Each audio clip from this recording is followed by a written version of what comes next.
Hi అండి, welcome to mom's diary by Ramya. ఈ శనగల్ని ఎక్కువగా పండుగల టైంలోనే వాడుతూ ఉంటాము. అలా కాకుండా డైలీ స్నాక్స్ గా కానీ బ్రేక్ఫాస్ట్ గా కానీ సింపుల్ గా చేసుకునే 5 రెసిపీస్ ని ఈ రోజు వీడియోలో షేర్ చేస్తున్నాను. ఇంకా లేట్ చేయకుండా వీడియోని అయితే చూసేద్దాము. ఫస్ట్ రెసిపీ కోసం శనగల్ని నానబెట్టిన తర్వాత ఒక నైట్ అంతా ఇలా చిల్లులు గిన్నెలో వేసేసి పైన తడి క్లాత్ వేసేస్తే శనగలు మొలకెత్తేస్తాయి. ఇందులో హై ప్రోటీన్ ఉంటుంది. మిక్సీ జార్ లోని ఒక కప్పు మొలకెత్తిన శనగల్ని వేసేసి అల్లము, పచ్చిమిర్చి, జీలకర్ర, కొద్దిగా వాటర్ వేసుకొని మెత్తగా గ్రైండ్ చేసేసుకోవాలి. గ్రైండ్ చేసిన దాన్ని బౌల్లోకి వేసుకుని చిన్నగా చాప్ చేసుకున్న ఆనియన్స్, క్యారెట్ తురుము, క్యాప్సికమ్, కొత్తిమీర, 2 టేబుల్ స్పూన్ల శనగపిండి, రుచికి సరిపడా సాల్ట్, కారం, పసుపు, ధనియా పౌడర్ వేసి మొత్తం కలిసేలా మిక్స్ చేసేసుకొని కన్సిస్టెన్సీ ఇలా ఉండేలా చూసుకోవాలి. పాన్ లోని ఆయిల్, నువ్వులు వేసి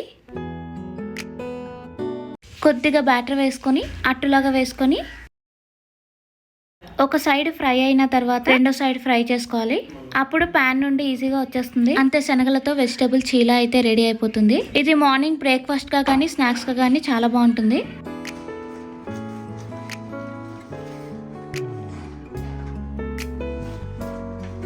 సెకండ్ రెసిపీ కోసం మిక్సీ జార్ లోని ఒక కప్పు నానబెట్టిన శనగలు వేసి వాటర్ వేయకుండా కోర్సుగా గ్రైండ్ చేసుకుని బౌల్లోకి వేసుకోవాలి. ఇలా గ్రైండ్ చేసుకుంటే సరిపోతుంది. ఇందులోనే సన్నగా చాప్ చేసుకున్న ఆనియన్, చిన్నగా చాప్ చేసుకున్న కొత్తిమీర, కరివేపాకు, పచ్చిమిర్చి, అల్లం, క్రిస్పీగా రావటం కోసం 2-3 టేబుల్ స్పూన్ల బియ్యం పిండి వేసి రుచికి సరిపడా సాల్ట్, కారం, పసుపు అన్ని కలిసేలా ప్రెస్ చేసుకుంటూ మిక్స్ చేసుకోవాలి. ఇది మిక్స్ చేసేటప్పుడు వాటర్ ఏం వేయలేదు. శనగల్లో ఉన్న వాటర్ ఇంకా వెజిటబుల్స్ ఉన్న వాటర్ తో అది మిక్స్ అయిపోతుంది. ఇలా మొత్తం కలిపేసిన తర్వాత వేడిగా ఉన్న ఆయిల్ పకోడీలాగా వేసుకొని మీడియం టు హై అడ్జస్ట్ చేసుకుంటూ ఫ్రై చేసుకుంటే శనగలతో వేడి వేడి పకోడీలు రెడీ అయిపోతాయి.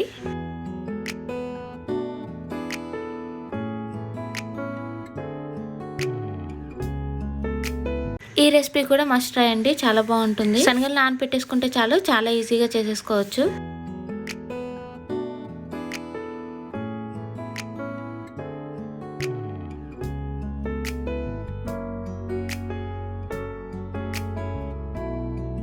కుక్కర్ లోని నానబెట్టిన శనగల్ని ఒక కప్పు వేసుకొని అవి మునిగేంత వరకు వాటర్, కొద్దిగా సాల్ట్ వేసుకొని మీడియం ఫ్లేమ్ లో 3-4 విజిల్స్ వేయించుకోవాలి. పాన్ లోని ఆయిల్, ఉడికించిన శనగల్ని వాటర్ తో పాటు వేసేసి కొద్దిగా సాల్ట్, కారం, పసుపు, ధనియా పౌడర్, జీరా పౌడర్ వేసుకొని అంతా కలిసేలా మిక్స్ చేసుకొని ఇంకా వాటర్ ఉన్నాయి కాబట్టి ఇంకో 2 మినిట్స్ ఫ్రై చేసుకోవాలి. వాటర్ కూడా ఏమీ లేవు కాబట్టి శనగలకి మసాలాలన్నీ బాగా పట్టేస్తాయి. బౌల్లోని ఫ్రై చేసిన శనగలన్నీ వేసుకొని చిన్నగా చాప్ చేసుకున్న ఆనియన్స్, టమాటో, కీర, కొత్తిమీర, దానిమ్మ గింజలు, నచ్చితే వేయించిన పల్లీలు, ఉడికించిన పొటాటో కూడా వేసుకోవచ్చు. పచ్చిమిర్చి, నిమ్మరసం వేసుకొని కొద్దిగా చాట్ మసాలా, మిరియాల పొడి వేసి అంతా కలిసేలా మిక్స్ చేసేసుకోవాలి.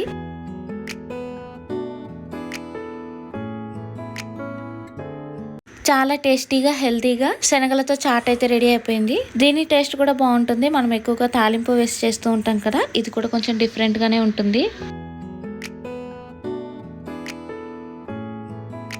బౌల్లోనే ఒక కప్పు నానబెట్టి ఉడికించిన శనగల్ని వేసుకొని ఫోర్క్ తో మెత్తగా మ్యాష్ చేసేసుకోవాలి. ఇందులోనే చిన్నగా చాప్ చేసుకున్న ఆనియన్స్, టమాటో, క్యాప్సికమ్, కొత్తిమీర, సాల్ట్, మిరియాల పొడి, కొద్దిగా ఆరిగాను, నచ్చితే చిల్లీ ఫ్లేక్స్ కూడా వేసుకోవచ్చు. టేస్ట్ కి తగ్గట్టు 2 టేబుల్ స్పూన్ల పెరుగు కానీ లేదంటే మయోనీస్ కానీ యూస్ చేసుకోవచ్చు. ఇక్కడ నేను పెరుగు యూస్ చేస్తున్నాను, దీంతో కూడా టేస్ట్ బాగుంటుంది. అన్ని బాగా కలిసేలా మిక్స్ చేసుకొని 2 బ్రెడ్ స్లైస్ మీద ఒక సైడ్ అంతా టమాటా కెచప్ కానీ గ్రీన్ చట్నీ కానీ అప్లై చేసి మనం రెడీ చేసుకున్న శనగల స్టఫింగ్ ని ఒక బ్రెడ్ స్లైస్ మీద పెట్టేసి పైన సన్నగా చాప్ చేసుకున్న కీరాని పెట్టి కొద్దిగా సాల్ట్, మిరియాల పొడి స్ప్రింకిల్ చేసుకుని ఇంకో బ్రెడ్ స్లైస్ పెట్టేయాలి. పాన్ లో కొద్దిగా బటర్ వేసి అది మెల్ట్ అయ్యాక బ్రెడ్ శాండ్విచ్ ని పెట్టి, ఇలా నచ్చకపోతే వీటితో టిక్కీలు కూడా చేసుకోవచ్చు శాండ్విచ్ లాగా. 2 వైపులా క్రిస్పీగా అయ్యేంత ఫ్రై చేసుకుంటే శనగలతో శాండ్విచ్ రెడీ అయిపోతుంది. ఇది వేడివేడిగా తింటే టేస్ట్ బాగుంటుంది.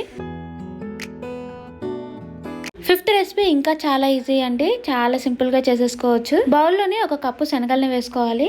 ఇందులోనే 1/4 కప్పు మినపప్పు, 1/4 కప్పు పెసరపప్పు వేసుకోవాలి. పెసరపప్పు వేసుకోవడం నచ్చిన వాళ్ళు మినపప్పు లేదంటే ఎర్రపప్పు కానీ కిడ్నీ బీన్స్ కానీ యూస్ చేసుకోవచ్చు. నచ్చితే సేమ్ మనకి మెంతులు కానీ అటుకులు కానీ మనం దోశ పిండిని ఎలా అయితే నానపెట్టుకుంటామో అలాగే నానపెట్టుకోవచ్చు. 2-3 సార్లు నీట్ గా వాష్ చేసుకుని వాటర్ వేసి 4-5 అవర్స్ నానపెట్టేసుకోవాలి. సాయంత్రానికి పప్పులన్నీ బాగా నానిపోయాయి కదా, వీటిని మిక్సీ జార్లో వేసి కొద్దిగా వాటర్ వేసుకొని మెత్తగా గ్రైండ్ చేసేసుకోవాలి. సేమ్ దోసపిండిని ఎలా గ్రైండ్ చేసుకుంటామో అలాగే గ్రైండ్ చేసుకోవాలి. బ్యాటర్ అంతా బౌల్లోకి వేసేసుకుని నైట్ అంతా ఫర్మెంటేషన్ కోసం పక్కన పెట్టేసుకోవాలి. మార్నింగ్ కల్లా బ్యాటర్ అంతా బాగా ఫర్మెంటేషన్ అయిపోయింది. ఇన్స్టెంట్ బ్రేక్ఫాస్ట్ తినే కన్నా ఇలా రోజు ఫర్మెంటేషన్ ఫుడ్ తినడం వల్ల హెల్త్ కి చాలా మంచిది, ఇంకా డైజెస్ట్ కూడా చాలా బాగా అవుతుంది. ఇందులో కొద్దిగా వాటర్, సాల్ట్ వేసి దోసపిండి కన్సిస్టెన్సీలో మిక్స్ చేసేసుకోవాలి. పాన్ లో కొద్దిగా బాటర్ వేసుకుని దోశలాగా వేసుకున్న తర్వాత ఇలా ప్లెయిన్ గా తినొచ్చు, లేదంటే ఏదైనా కారపొడి యూస్ చేసుకోవచ్చు. నేనైతే కొన్ని వెజ్జెస్ ని తురుముకొని వేసేస్తున్నాను.